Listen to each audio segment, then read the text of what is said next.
রাত ২টা। গ্রামের শেষ মাথার পুরনো বাঁশঝাড়ের পাশে দাঁড়িয়েছিল রাকিব। লোকজন বলে, ওই ঝাড়ের ভেতর থেকে মাঝরাতে একটা বাচ্চার কান্নার শব্দ আসে। বন্ধুদের চ্যালেঞ্জে সাহস দেখাতে গিয়ে সে মোবাইলের ফ্ল্যাশ জ্বালিয়ে লাইভ শুরু করলো। দেখুন সবাই, এখানে কোনো ভূত নেই।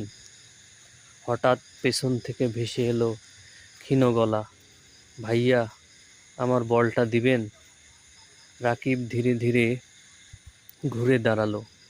কেউ নেই, কিন্তু মাটিতে পড়ে আছে একটা পুরনো লাল বল।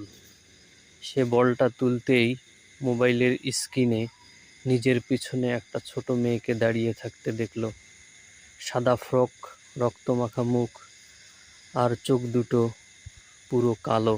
রাকিব ভয়ে পিছিয়ে গেল। কি আশ্চর্য, পেছনে কেউ নেই। হঠাৎ লাইভে কমেন্ট আসতে শুরু করলো, ভাই আপনার পেছনে ওটা কে? দৌড়ান, ওটা এখন আপনার একদম কাছে। রাকিব কাঁপা কাঁপা হাতে আবার মোবাইলের দিকে তাকালো। স্ক্রিনে দেখা গেল মেয়েটা এবার ঠিক তার কানের পাশে দাঁড়িয়ে ফিসফিস করে বলছে, আমার বলটা কেন নিলেন? তারপরই লাইভ বন্ধ। পরদিন সকালে বাঁশ ঝাড়ের পেছনে শুধু রাকিবের মোবাইলটা পাওয়া যায়, আর স্ক্রিনের শেষ ফ্রেমে দেখা যাচ্ছিল রাকিবের হাসিমাখা মুখের পাশে দাঁড়িয়ে আছে সেই কালো চোখের মেয়েটা।